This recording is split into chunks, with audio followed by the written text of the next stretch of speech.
All right, so when it comes to soccer performance, the key performance indicators or key factors that really influence a player's ability to obviously perform at their best is obviously the skill work, right? But what's really important when it comes to soccer performance is the physical capabilities of the player. And so in this course in this course here, the key performance indicators are, we're going to start off with the speed, linear speed, specifically two areas that are really important, which are acceleration, which is basically going from either a dead stop or walking to sprinting, or a jog to a sprint. So acceleration is really important, especially for the athletes that might be playing defense or might be playing offense and they are sprinting to a ball or sprinting to contribute to a play. After acceleration, you get into a point where you're going to get into your top end speed or max speed. And this is really important because if you are, could be a winger and you're making a run onto a ball, obviously the first few yards is gonna be your acceleration, but once you get into, the 20 and beyond, you're gonna get into your top end speed, and being able to perform at a high level, but also be able to get to a high speed is really important. Another area that's going to be really important is a lot of people call it change of direction. I call it multi-directional speed. Is being able to decelerate and go a different direction.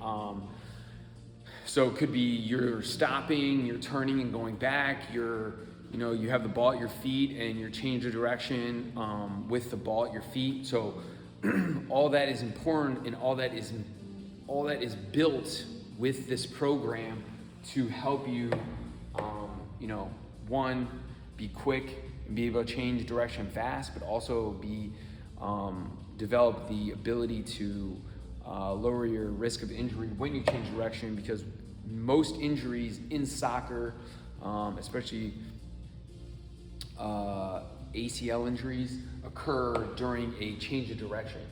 The third one is power. So talking about vertical power, talking about horizontal, being able to go in a horizontal direction. That could also influence your acceleration. Vertical could be getting up to a ball, jumping. And then lateral power, so moving side to side. Most of the lateral power is probably going to be influence of change of direction. So lateral power, these two kind of correlate with each other. And then the last factor or key performance indicator is being able to have high endurance. So your aerobic capacity has to be very high. And then your anaerobic, and this is your energy systems, your anaerobic capacity. So aerobic capacity is, how long can you last in a game? Most athletes most soccer athletes with a low endurance typically are getting injured towards the end of the game. This is due to fatigue.